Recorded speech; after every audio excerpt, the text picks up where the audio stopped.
Hello class, Robert Dunaway here for a video to help you with research and finding credible sources. So I have a lot of cool tools we're going to use. I'll just show you some sites where you can go, and I've already posted some credible websites where you can go to search for scholarly articles concerning your topic. But the first place where you might want to go this week is a program called Instagram.com. I've provided the link to this below. And you can go to this website, and it's really simple. It will search for facts based on your research topic. So all we need to do is type in a topic here. For example, let's say we're going to research violence. Let's put violence, children, and video games. We hit Grok, and it will conduct a search on the internet for us. You see it's searching. And it pulls up a lot of information, some of which we'll be able to use, some of which we will not. The first thing you will notice is it puts our general subject right here in the middle of this tree. And on the left, you can see facts open. This one's not going to do that, but if it doesn't open, you can look down at the bottom and it will show you the source here. So if we click on that, it goes to where that information came from. This information was from Ask Dr. Sears website, trusted resource for parents. So he gives you a lot of facts down through here concerning violence in video games. Now we need to be careful on each one of these sources to make sure that they're credible. Incredible, I mean they're written by an expert within the field, an academic institution. So if you look on the outside of our topic that we've chosen, if we want to narrow our paper in a little bit more, we can go to behavior. What effects does violence in video games have on behavior in children? So we will see that breaks that down even more. Player, television violence, a report, the effect of violence on behavior in children. So once again, it brings up key facts that relate specifically with behavior.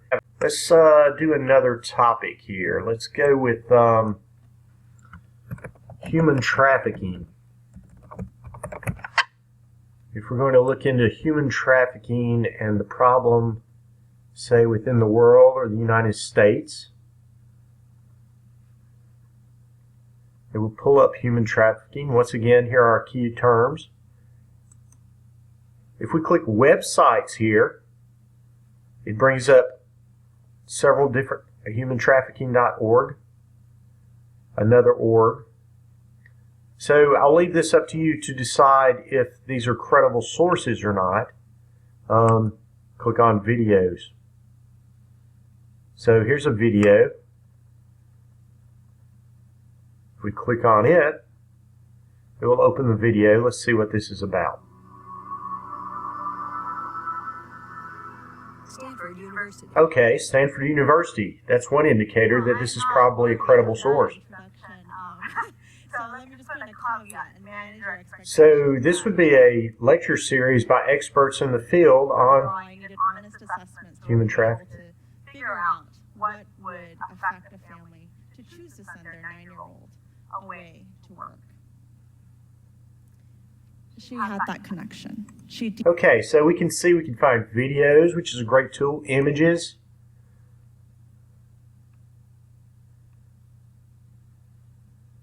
concepts. This breaks it down into areas, okay, human trafficking in Asia, human trafficking and authority.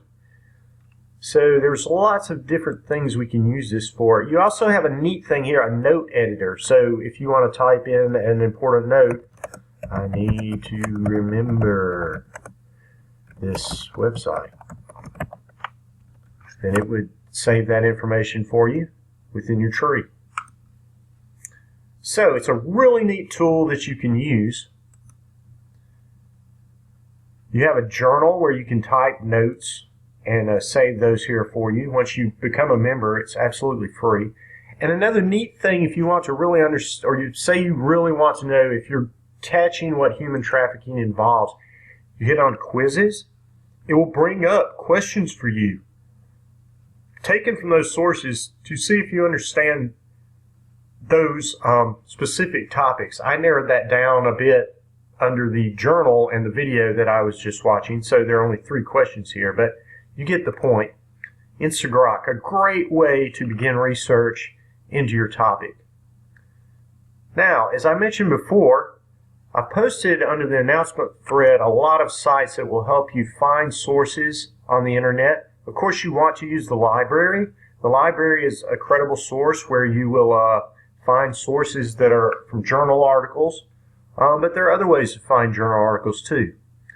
This is a list of the top 11 trusted search engines for scientific and academic research. I've posted this from emergingedtech.com, for you to be able to go down this list. It is posted within the announcements, and you will see Google Scholar, CiteSeer, Get Cited, Microsoft Academic Research, BioLine International, Directory of Open Access Journals, PLOS One, Bio One, Science and Technology of Advanced Materials, New Journal of Physics, Science Direct. So some of these would be more applicable to your topic. If you're doing a paper on global warming, you might want to go with Science Direct. Physics, you could go into physics, science and technology. But in general, all of these have great search engines. Let's go to CiteSeer. See what we can pull up on human trafficking. We hit a search. And here we see, first one, human trafficking. Within criminal justice. Okay, now we will see that this is an abstract of the article. This means that the article is not in full here. It explains what the article is about. But you'll also see the citations. These are the sources that this author used to write this paper or this article. So sometimes if we go over, it will say download links, PDF, view as a PDF document. We can click that. Let's see if it will connect for us. Yes, it will. Here is the entire article right here. So let's look and see if this is a credible source. Well, it's by Sage Publications. We know they do several books for schools. Criminology and Criminal Justice by Joe Goody. Here's the online version of the article. Once again, Sage Publications. The British Society of Criminology. Okay, now we're really getting into some credibility here. Criminology and Criminal Justice is copyrighted under Sage. So this is a credible source.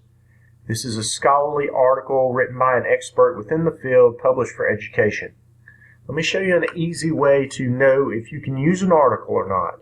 Instead of reading an entire article and going through this article and seeing if this really relates to what we're writing about, we simply go to the top, read the abstract. This article looks at the phenomenon of trafficking in human beings with examples drawn from intergovernment organizations, the European Union and the UK. And it keeps going to explain what this article is about. If it does not sound like the article can help you, move to another article. If it does, then by all means, read through the article and see what facts you can pull from here. If your article does not have an abstract when you pull it up, which some do not, you will want to, this is the easiest way I've found to see if an article applies for my work, go to the first paragraph. Human trafficking encompasses labor and sexual exploitation, and its victims can include men and women, adults and children. So we see they're giving a definition at the beginning. International legislative developments regarding human trafficking. So I know, does that apply to my work? Very possibly. I will then go, in general, to around the middle of the paper. Policy responses, a victim-centered response. Three-pronged response to human trafficking is now well established in intergovernment. Does this apply to my work? Probably so. If it doesn't, go to another article. And then I will go to the last paragraph of the paper in the conclusion and once again read what they have shown in the article. This way I don't have to read the entire article. So you can see this article is several pages long. It would take me a long time to read each article. I want to find articles quickly that can help me and throw the articles away that don't necessarily help me. But this is a great way to see if an article can help you. As you see, this paper is 23 pages long. So that would take a lot of time to read. Summarizing it in the abstract and briefly skimming through the introduction, mid-portion, and conclusion is the best way I've found to, really decide if an article works for you. Let's go to the bottom of this article real quickly. I want to reiterate this fact. Okay. Let's look down underneath notes. Some articles have notes. Okay, references. Articles that are credible always have references, which is exactly what you are putting in your paper. Down at the bottom, you will see each author listed as they're cited within the paper and the article that information came from. If you find some great information, by all means, go look up the article. So you found information within the paper from O'Connell-Davidson, and you wanted to go find the trouble with trafficking in CL, Vanden Anker, and J. Domernick, editors. I had trouble pronouncing that. Anyway, you get my drift.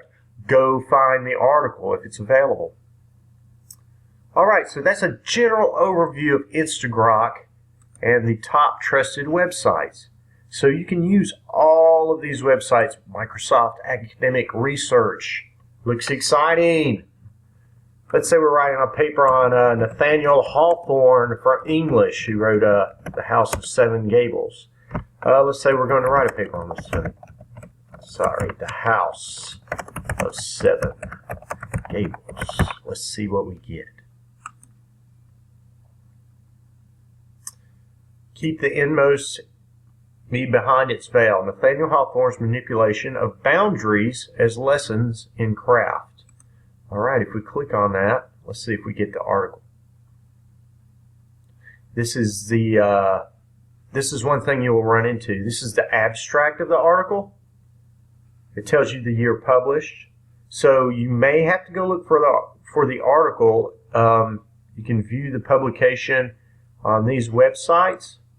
That doesn't necessarily mean it will bring it up all of the time. And this one, it did. Here's the article. Great way to search for tools. For example, this paper was probably written, submitted to the Office of Graduate Studies for a master's degree of arts. So this person is writing within this educational field.